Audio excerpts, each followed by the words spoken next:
이 시간에는 본문 말씀 가지고 하나님의 마음에 맞는 사람들이라는 제목으로 은혜를 나누려고 합니다.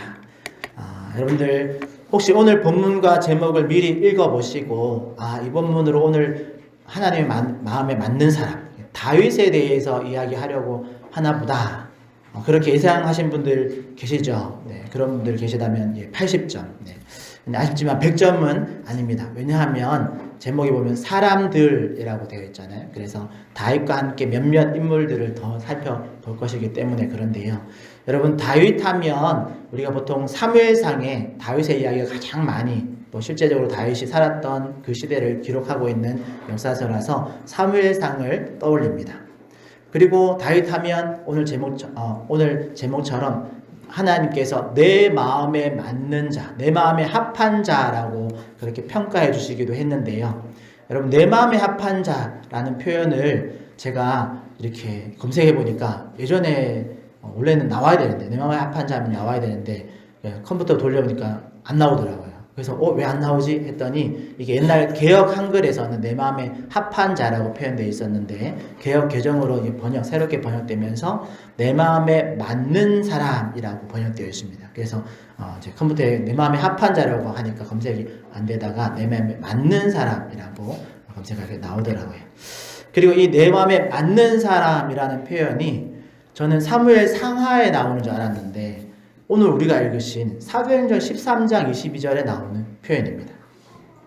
그런데 말씀을 준비하다가 오늘 사도행전 13장 내 마음에 맞는 사람이라는 표현이 나온 이 13장의 내용을 읽어보니까 여기에 선지자 사무엘 그리고 사사시대에 대한 언급도 나오고 이스라엘 백성이 왕을 주십시오 라고 왕을 강구한 그런 이야기, 그래서 사사시대가 열리고 또 선지자 시대가 나오고 나중에는 이제 왕정 시대로 전환되어지는 이야기, 그리고 초대왕 사울에 대한 이야기도 잠깐 언급되어지고 다윗에 대한 이야기도 나오고, 그리고 오늘 본문에서는 딱 다윗까지만 언급을 하고 그 다음에 마지막 오늘 구절에 보면 바로 예수님에게로 그 주제를 옮겨서 정말 이 딱 한 단락 안에 사무엘상의 전체적인 개론에 필요한 모든 요소들이 다 모아져 있었습니다.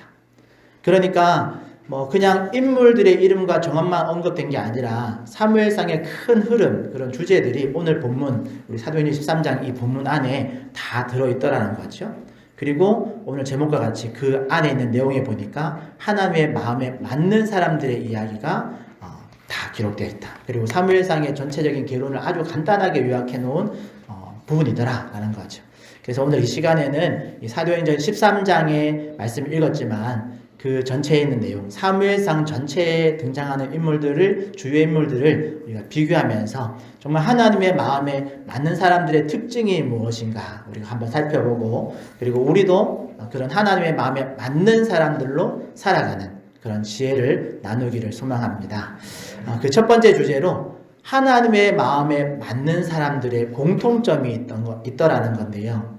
사무엘상 전체에 등장하는 주요 인물들을 이렇게 모아놓고 각각의 특징을 살펴보면 이들에게는 공통점이 있습니다. 여러분, 사무엘상 하면 기억나는 인물들 혹시 어떤 사람들 있나요? 사무엘상 첫 부분에 보면 한나, 그리고 엘리 제사장, 사무엘, 또 사울, 다윗, 이렇게 끔찍끔찍한 인물들이 나오는데요. 그런데 그 인물들만 보면 특징이 안 보일 수도 있는데 재미난 건 그 각각의 인물에 짝이 있습니다. 짝이 있는데 여러분 잘 아시는 한나는 브린나랑 짝이 되고, 엘리 제사장은 사무엘과 짝이 되고, 사울은 다윗 왕과 이렇게 짝이 됩니다. 그리고 이 인물들은 서로 이렇게 붙여놓고 보면 이 인물들의 특징이 뭐냐면 이 짝 되어지는 인물들이 서로 대비가 됩니다. 적수가 된다고 하면 그런 적수로 되어지는 인물들은 그런 계중이 없기 때문에 서로 대비된다. 반대되어지는 인물이다. 반대되어지는 인물로 짝이 된다라는 거 여러분들 기억하시면 좋을 것 같은데 제가 하나씩 비교해 볼까요?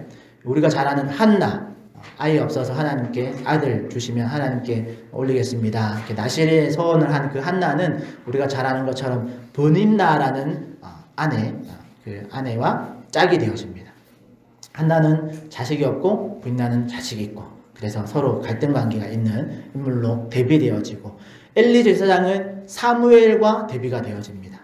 엘리 제사장 같은 경우에는 마지막 사사라고 불립니다. 사사 시대를 끝내는 마지막 사사로 불리고 나이도 많고 당대의 대제사장으로서 권력의 상징과 같은 인물인데 사무엘 같은 경우에는 한나가 서원에서 기도해 낳은 그 아들 등장할 당시에는 나이도 정말 어리고 젖된 후에 이제 바로 그 성전에 나시린으로 이렇게 서원했기 때문에 나이도 어리고 그리고 사무엘 같은 경우는 어리니까 아무런 힘도 없고 그냥 엘리 제사장이 이렇게 그 수종을 들던 그런 인물로 이렇게 처음 등장하거든요.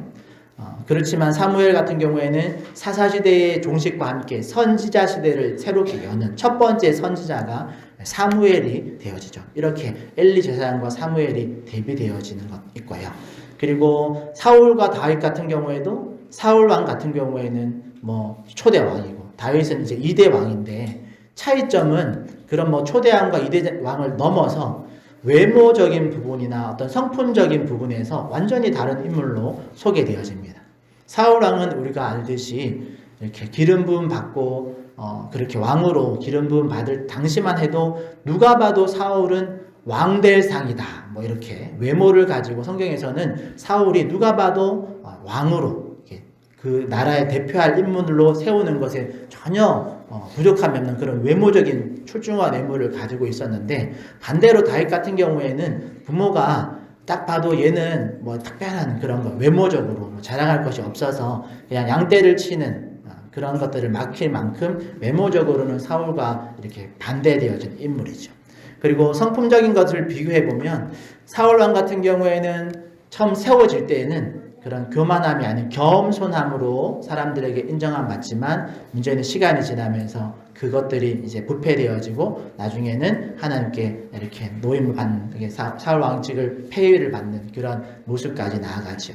그런데 다윗 같은 경우에는 처음에 겸손함이 나중에까지 잘 유지되어지고 나중에는 자신의 잘못을 선지자가 지적할 때 즉시로 회개하고 하나님께로 돌아오는 그런 모습을 보여줍니다.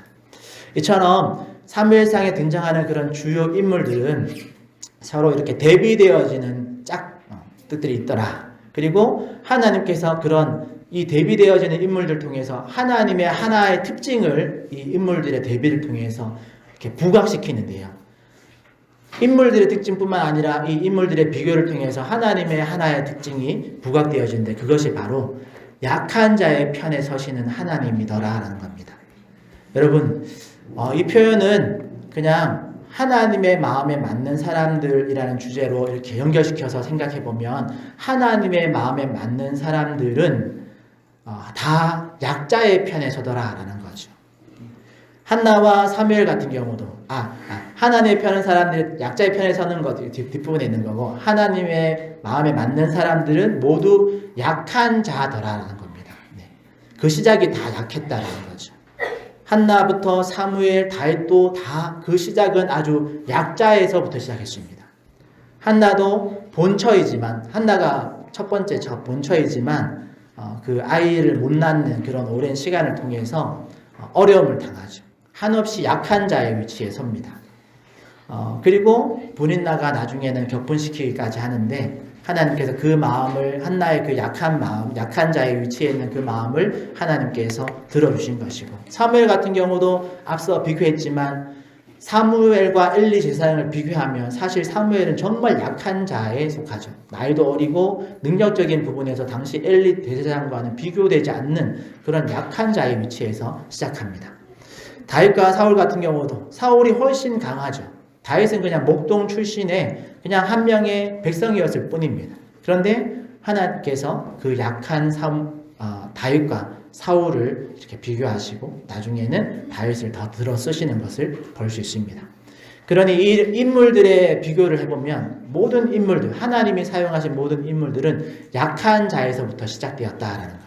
그리고 하나님은 그렇게 연약한 자들을 사용하셔서 하나님의 그 능력을, 하나님의 그 통치가 임하는 그런 시대들을 이끌어 가셨다라는 걸 우리가 볼 수 있습니다. 그리고 보면 이들뿐만 아니라 사무엘, 한나, 다윗 이런 사람들뿐만 아니라 성경에 나와 있는 많은 사람들이 가만히 그들을 들여다보면 대부분의 성경의 인물들이 약한 자에서부터 시작되어집니다. 그리고 그 모습을 통해서 하나님의 하나의 특징이 뭐냐면 약한 자의 하나님이 되신다라는 거죠. 물론 100%다 약자는 무조건 다 하나님이 편들어 주신다 그런 말을 하는 것은 아니고 상당히 많은 부분에서 하나님은 약한 자의 편에 서신다라는 거죠. 그런데 여러분 하나님이 약한 자의 하나님이다라는 이 말을 여러분 자칫 오해하면 약한 자가 되라는 말이구나 라고 오해하실 수 있는데 여러분 절대로 그렇게 오해하시면 안 됩니다. 물론 하나님은 약자의 편에 서시는 경우가 많지만 그렇다고 일부러 약한 자가 될 필요는 없습니다. 예를 들어서 약한 자의 하나님이시니까 나는 언제나 약해 아무것도 못해 이렇게 하면서 그냥 빌빌거리고 살라는 말이 절대 아닙니다. 그리고 모든 걸 다 팔아서 막 무소유가 되라는 말이 아닙니다. 가난해지란 말이 아닙니다. 절대로. 여러분 이 말은 약자의 하나님이라는 그 말은 그 약함 때문에라도 더욱 하나님을 의지하라는 말입니다. 그 약함을 가지고 다른 우상들을 붙드는 게 아니라 하나님, 오직 하나님만 붙들라라는 말입니다. 그리고 이게 우리에게 은혜의 하나의 방편이 되어집니다. 우리가 강한 자 또는 성공한 자, 능력 있는 자가 아니더라도 우리에게 소망이 있는 이유는 하나님은 언제나 약한 자들을 들어 쓰신다라는 것. 그것 때문에 우리에게 그것이 하나의 은혜가 된다는 거죠. 그리고 그 약함을 가지고 우리가 하나님을 더 붙드는 그리고 더 하나님을 더 의지하는 그리고 여러분 약한 자가 될 필요는 없지만 우리도 약자의 편에 서는 그런 존재들로 살아가는 것. 그것이 중요하다는 거죠. 그러기에 우리가 이 첫 번째 주제 하나님은 약한 자의 하나님이시구나. 우리도 약한 자의 편에 서야 되는구나. 이 말씀을 꼭 기억하시고 그리고 바울의 믿음의 고백처럼 내가 약할 때 그때가 가장 하나님을 경험하는 때가 되는 것을 여러분 믿으시고 우리의 모습을 항상 겸손하게 또 우리 항상 약한 자의 편에 서서 하나님을 닮은 그런 성도들로 잘 세워지시는 그런 은혜가 있기를 축복합니다. 두 번째로 성경이 말하는 이 약한 자가 가진 특징이 있는데요. 약한 자의 하나님이라고 말씀드렸잖아요. 그래서 성경에 찾아보니까 약한 자들의 공통적인 특징이 있었습니다. 그걸 여러 가지가 있겠지만 다 말할 수는 없고 몇 가지 특징만 한번 3가지 정도로 제가 정리해 봤는데 그 3가지 하나는 정직, 첫 번째는 겸손, 두 번째는 정직, 세 번째는 순종입니다. 그런데 이렇게만 말하면 각각의 주제가 잘 이해 안 될 수 있어서 이것도 짝으로 비교하면 단어들을 이렇게 모아봤는데 나오네요. 화면에 나오는데 겸손은 교만과 짝이 되어지고 정직은 거짓 또는 외식과 비교되어지고 순종은 당연히 불순종과 이렇게 짝을 이룰 수 있습니다. 이걸 간단하게 정리해 보려고 하는데 여러분 사무엘상에 등장하는 아까 앞선 인물들과 여러분 잘 이렇게 비교해서 한번 매칭시켜 보는 것도 좋겠습니다. 한나 같은 경우는 겸손히 하나님 앞에 엎드리고 반대로 브닌나는 교만함으로 또 엘리제상 같은 경우에는 교만함으로 또 있지만 사무엘 같은 경우는 겸손하게 사울 왕 같은 경우에도 순종함과 불순종의 모습을 넘나들지만 다윗 같은 경우는 끝까지 순종함으로 이렇게 연결되어져 있습니다. 그래서 먼저 이 겸손, 정직, 순종 중에 첫 번째 겸손을 먼저 생각해 보면 여러분 하나님 앞에서 겸손하다라는 건 하나님보다 높아주지 않는 것을 말합니다. 하나님보다 앞서지 않는 걸 겸손하다라고 말하는 겁니다. 어떤 표현이나 말투를 막 부드럽게 이렇게 말하는 것보다 중요한 겸손의 기준은 하나님보다 높아주지 않는 것, 하나님보다 앞서지 않는 것입니다. 그러니까 하나님을 기준으로 겸손이 이제 책정된다라는 거죠. 자신의 힘을 믿고 하나님보다 막 높아지거나 또 하나님보다 앞서려 하면 그건 결코 겸손이 아니라 교만이 되어지는 겁니다. 그런 교만한 자는 하나님이 결코 사용하지 않으시고 그들을 꺾어버리시는 하나님을 우리가 성경에서 볼 수 있죠.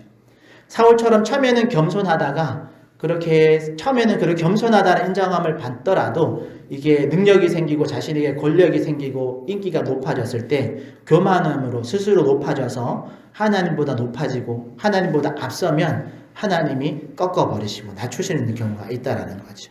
그리고 하나님 앞에서 겸손이라는 주제를 다룰 때마다 제가 항상 떠오르는 찬양이 한 곡 있는데요. 여러분들은 잘 모르실 수도 있는데 시와 그림이라는 찬양팀 안에서 나의 영성이라는 찬양이 있습니다. 제가 들려드리고 싶었지만 오늘 예배 시간에는 들려드리지 못하고 자막으로 가사를 잠깐 올려드리겠습니다. 좀 많죠? 네. 제가 잠깐 읽어드리면 나의 영성에는 찬양의 가사가 이렇습니다. 나의 작은 이름이 주보다 드러난다면 그분의 크신 이름 뒤로 시들어 떨어지기를. 나의 짧은 생에 막이 내리는 날까지 내가 걸어온 이 길 위에 나의 흔적 남지 않기를. 내가 걸어온 이 길에 누구의 이름이 남을지 내 안에 있는 나에게 비켜서라고 늘 말하네. 그렇게 내가 바라는 소망이 하나 있다면 그분의 이름 그 뒤로 비켜서는 것, 예수의 이름 그 뒤로 물러서는 것이라는 찬양의 가사로 이루어진 시로 기록되어진 이런 찬양이 있습니다. 여러분, 이 찬양의 가사에서 우리가 볼 수 있는 것처럼 여러분, 하나님은 절대로 교만한 자를 사용하지 않으십니다. 또 하나님보다 앞서려고 하고 하나님보다 높아지려고 하는 그런 교만한 마음으로는 하나님께 절대로 쓰임받지 못합니다. 반대로 여러분, 하나님 앞에서 자신을 낮추고 하나님 뒤에 서려는 그 마음이 있을 때에 하나님이 우리를 높이시고 하나님이 우리를 이렇게 말하시겠죠. 내 아들아, 내 딸아, 일어나서 내 앞에 서라. 내가 너의 뒤에서 내가 너를 밀어줄게. 이렇게 하나님이 우리에게 말씀하신다는 것, 여러분 꼭 기억하시기를 바랍니다. 그러기에 소망하기는 여러분, 하나님 앞에서 우리가 언제나 겸손한 그런 저와 여러분 되시기를 축복합니다. 그리고 우리의 짧은 인생에 막이 내리는 그날 우리가 걸어온 이 길 위에서 이 찬양의 가사의 표현처럼 우리의 흔적이 남기보다는 예수님의 이름을 남기는 그런 저와 여러분 되시기를 축복합니다. 그래서 여러분, 언제나 예수님 그 이름 뒤로 우리 스스로를 잘 비켜서라고, 물러서라고, 우리가 혹시나 교만해질 때 예수님의 뒤로 내가 물러서야겠다. 예수님 뒤로 내가 비켜서야겠다. 그렇게 우리 마음에 말할 수 있는 그런 저와 여러분 되시기를 축복합니다. 두 번째 보면 하나님 앞에서 정직이라는 것이 뭘까 생각해 봤는데요. 하나님 앞에서의 정직이란 나의 지정이 그대로 드러내는 겁니다. 이게 무슨 말이냐면, 반대로 말하면 아까 정직의 반대는 거짓이라고 말할 수도 있고 외식, 가식적인 모습이죠. 그러니까 하나님 앞에서 우리가 외식하거나 우리의 모습을 가식적으로 감추는 것이 거짓이라는 겁니다.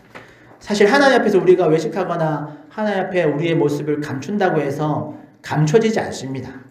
절대로 감출 수가 없습니다. 하나님 앞에서는. 그러니까 하나님 앞에서 내가 어떤 모습을 더 이쁘게 더 거룩하게 보이려고 한다는 것 자체가 외식적일 수 있다는 거죠. 그리고 그것이 좀 오버되어지면 하나님 앞에 죄가 될 수도 있습니다. 그래서 예수님은 그렇게 바리새인과 서기관들에게 화를 내시면서까지 외식하는 자를 싫어했던 거죠. 사람들 앞에서는 우리가 약한 것처럼, 겸손한 것처럼 우리의 어떤 그런 교만함이나 우리 어떤 그런 높은 자세를 잠깐 숨길 수 있을지 모르겠지만 하나님 앞에서는 그게 불가능하다라는 것. 그러니까 여러분, 하나님 앞에 설 때는 우리가 언제나 정직함으로 나가시기를 바랍니다. 그래야 하나님도 우리를 더 이렇게 우리를 사용하실 수 있습니다. 비관한 좀 쉬운 예를 들면, 여러분 하나님 앞에 가서 우리가 마음이 아프면 하나님 앞에 아프다고 하시면 됩니다. 아프면서 안 아픈 척, 약하면서 막 강한 척, 또 때로는 하기 싫으면서 그냥 하고 싶은 척 해봐야 하나님 앞에서는 여전히 그건 다 거짓으로, 가식적인 표현으로 다 발견되어질 뿐입니다. 그러니까 오히려 우리가 하나님 앞에 설 때는 우리가 정말 하나님, 저는 용서받지 못할 죄인입니다. 하나님 나를 불쌍히 여기십시오 라고 탄식하면서 하나님의 마음, 그렇게 탄식하는 그 모습이 하나님 마음에 맞는 자의 모습이다라는 것 꼭 기억하시기를 바라고, 또 여러분 때로는 하나님 앞에 힘들면 힘들다고 말하시고 아프면 아프다고 말하시고, 또 지금 이 상황이 내가 감당할 수 없다면 하나님 내가 감당할 수 없습니다 라고 말하셔도 됩니다. 그리고 때때로 여러분들의 하소연 이런 것들 하나님께 따질 수도 있는 거죠.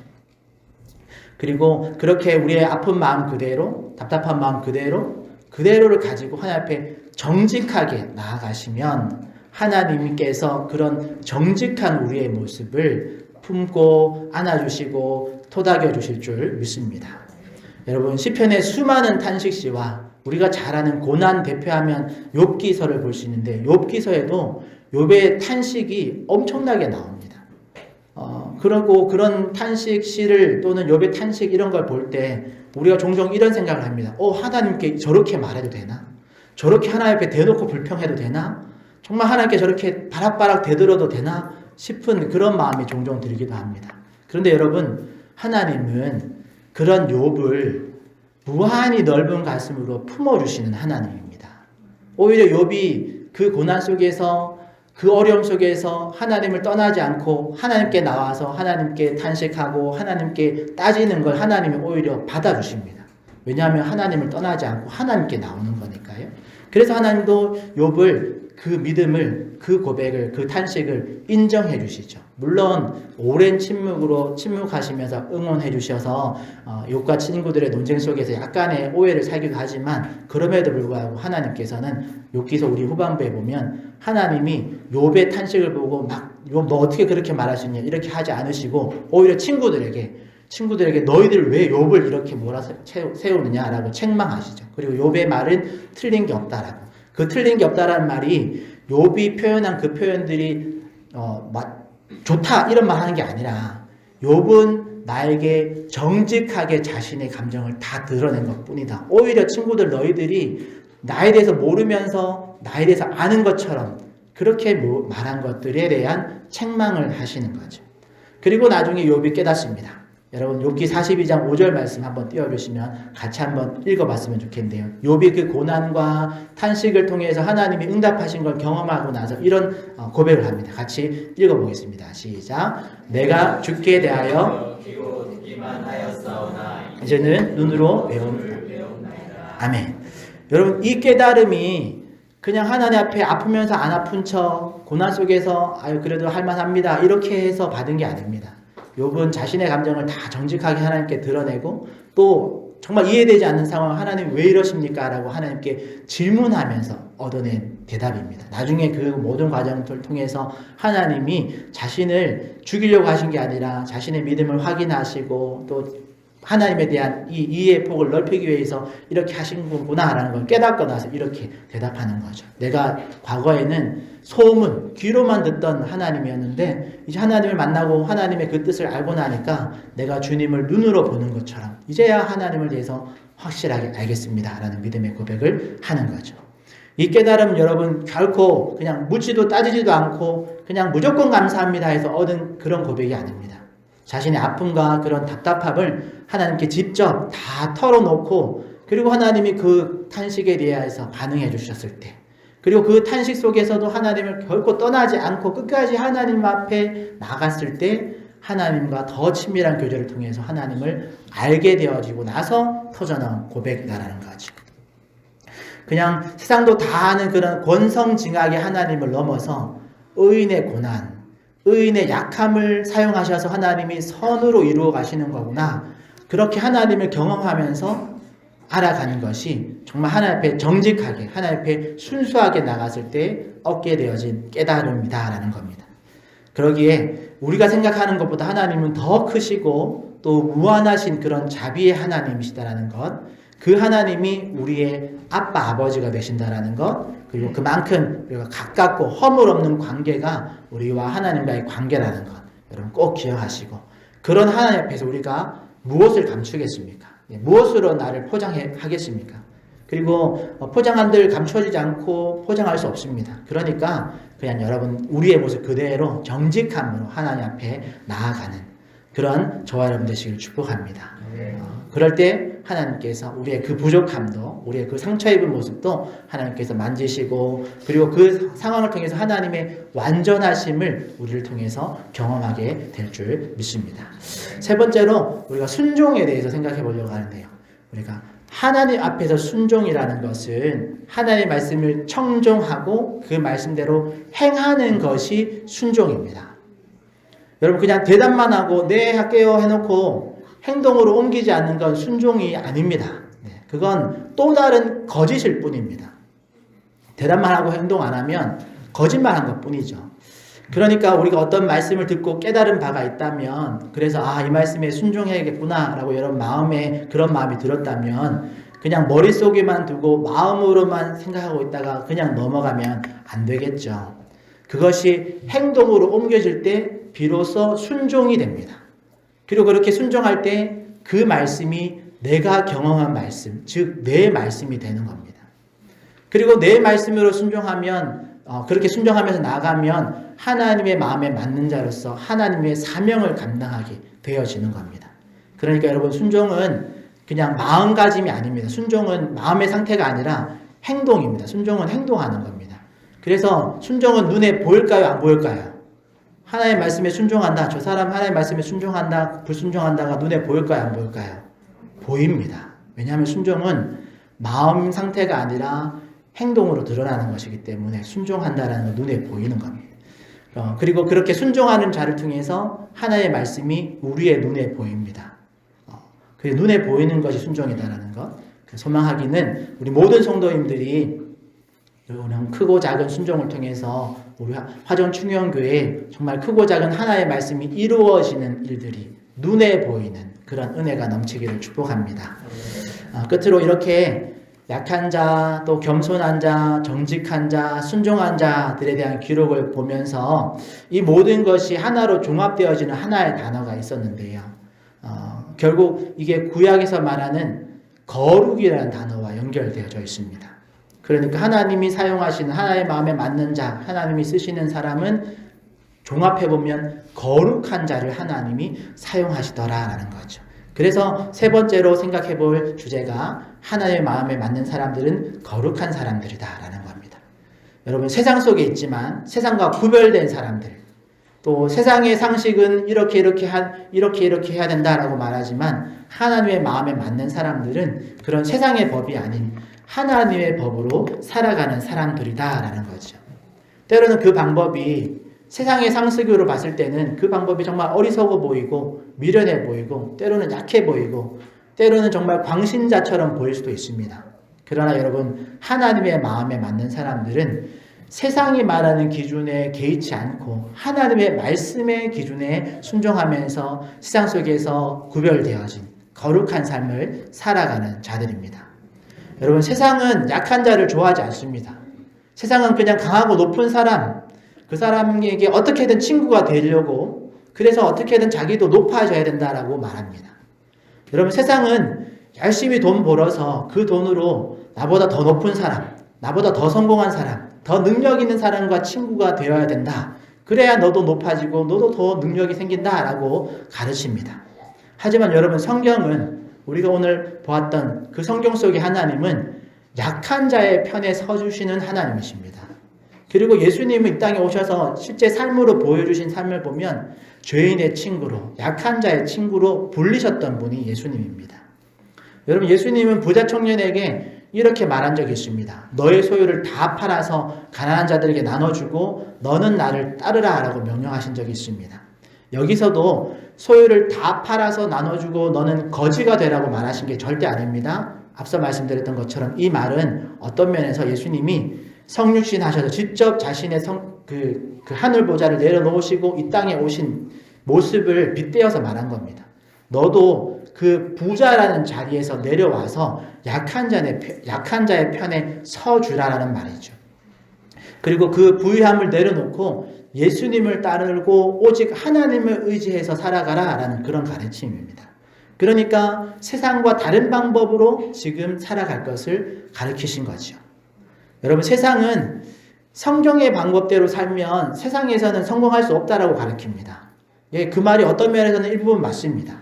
그렇지만 하나님은 성경의 방법대로 살면 이 세상이 말하는 성공은 얻을 수 없을지 모르겠지만 성경의 말씀대로 살면 하나님의 나라를 반드시 받고 하나님이 주신 그 영원한 생명을 반드시 누리게 될 것이다 라고 약속해 놓으셨습니다.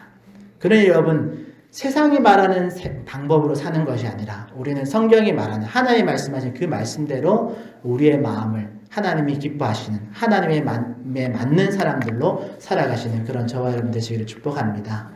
그리고 그럴 때에 세상이 주는 복이 아니라 하나님이 주시는 복이 우리 가운데 예비되어 있음을 기억하시길 바랍니다. 그러니 부디 저와 여러분들은 세상 속에서 하나님의 법을 따르면서 구별된 자의 삶을 살아가시는 그런 거룩한 자의 삶을 살아가시는 저와 여러분 되시기를 축복합니다. 결론적으로 사랑하는 성도 여러분, 오늘 우리는 사무엘상에 나오는 인물들을 통해서 하나의 마음에 맞는 사람들의 특징을 살펴보았습니다. 소망하기는 한나, 사무엘, 다윗과 같은 이런 하나님의 마음에 맞는 사람들의 이야기가 그냥 사무엘상의 이야기로 그치지 않기를 바랍니다. 그냥 부디 이들의 이야기가 오늘날 우리 모두의 이야기가 되기를 축복합니다. 여러분, 그러기 위해서라도 우리의 약함을 가지고 하나님을 더욱 의지하는 그런 저와 여러분 되시기를 바랍니다. 그래서 약한 자의 편에 서시는 하나님을 닮아서 우리 약한 자의 편에 서는, 그리고 약한 자의 편에 서시는 그 하나님을 경험하는 우리가 되시기를 소망합니다. 겸손의 사람으로 언제나 하나님 뒤에 서시는 성도가 되시기를 축복합니다. 정직한 사람으로 언제나 하나님께 정직한 모습으로 나아가서 하나님과 더 친밀한 관계를 누리시기를 바랍니다. 순종의 사람으로 하나님의 말씀을 그냥 듣고 지나치는 것이 아니라 그 말씀을 행함으로 그 말씀이 내 말씀이 되는 그런 귀한 경험들이 계속 쌓여가는 그런 저와 여러분 되시기를 축복합니다. 그리고 생각해보면 겸손과 정직과 순종과 거룩, 이 모든 것은 다 하나님의 성품입니다. 하나님께서, 예수님께서 이 땅에서 삶으로 보여주신 그런 성도의 성화의 가정인 줄 믿습니다.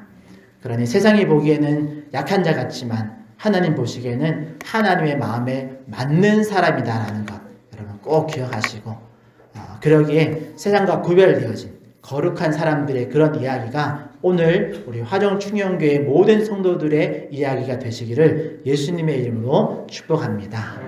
그런 의미에서 우리 같이 이 찬송가 455장 찬양하면서 우리 한번 또 기도했으면 좋겠습니다. 찬송가 455장 주님의 마음을 본받는 자, 우리 함께 찬양 드리겠습니다.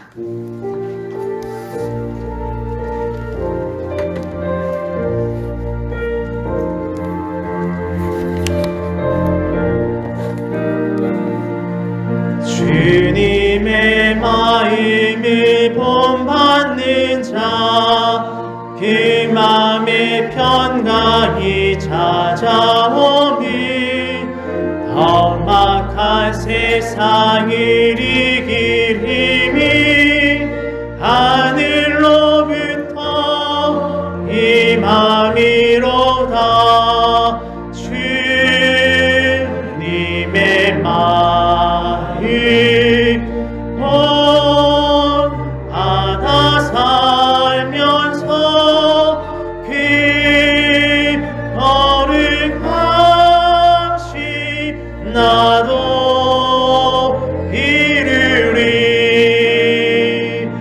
주 모습 내 눈에 안 보이며 그 음성 내 귀에 안 들려도 내 영혼 날마다 주를 만나 신령한 말씀 늘 배우도다. 주님의 마음 본받아 살면서 그 거룩하신 나도 이루리. 가는 길 거칠고 험하여도 내 맘에 불평이 없어짐은 십자가 고난을 이겨내신 주님의 마음 본받음이라. 주님의 마음 본받아 살면서 그 거룩하신 나도 이루리. 주 예수 세상에 다시 오시 그날의 무성도 변화하여 주님의 빛나는 그 영상을 다 함께 보며 주 찬양하리. 주님의 마음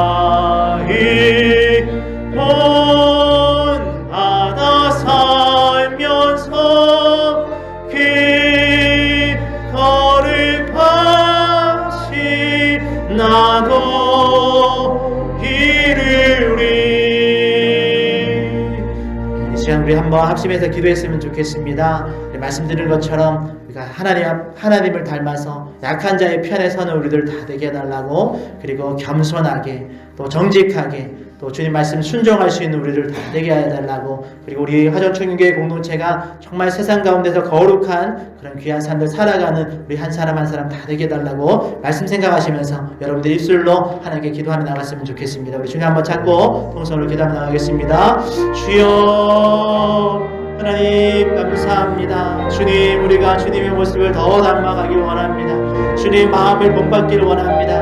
마음뿐만 아니라 주님의 행하심을 우리가 말씀을 통해서 깨달은 것 하나하나씩 우리의 삶에 잘 적용하여서 주님, 우리의 삶이 더 주님 보시기에 거룩하고 또 아버지 아름다운 그런 귀한 모습으로 자라기를 소망합니다. 하나님, 우리 가운데 은혜를 베풀어 주시옵소서. 약자 편에 서는 우리들 다 되게 하여 주시옵소서. 내게 있는 것으로 약한 자를 돕고 그들과 함께 그 어려움과 문제들을